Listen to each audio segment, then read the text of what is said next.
It has been amazing talking to these resilient parents. Now, the Armed Services of YMCA, they're packing up from today's events and they'll be heading up to their 29 Palms branch. But what we saw here in San Diego, the demand is overwhelming. Registration filled up quickly for the Armed Services YMCA San Diego's Operation Holiday Joy. We followed one mother who says that her husband, her Marine husband, is deployed. This community really supports the military families, so as you're finding out today, this happens a lot. Yeah. We've actually never had something like this be offered to us in any of our other places, so it's amazing, and we're honestly internally grateful for it. That's military spouse Kristen Sully. She just moved here from Ohio, and her personal shopper was the Padres Foundation president, Tom Seidler. She shared with us and him that she has 3 kids, ages 5, 6, and 9, and will spend their first Christmas without dad. The parent-only shopping event kept it a surprise.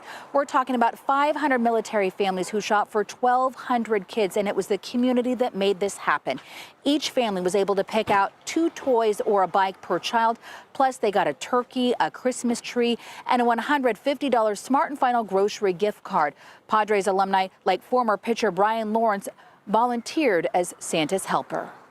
Nice to be able to see that it takes a little bit of load off their back, I think, to not worry about getting the extra gift or being able to do something special that they maybe not able to do in any other circumstance.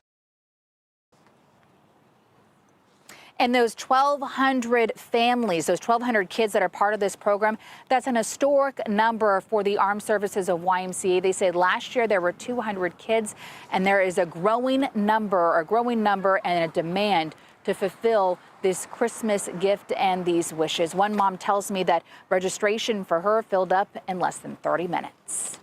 Abby, why is that number so high? Why is the demand so great?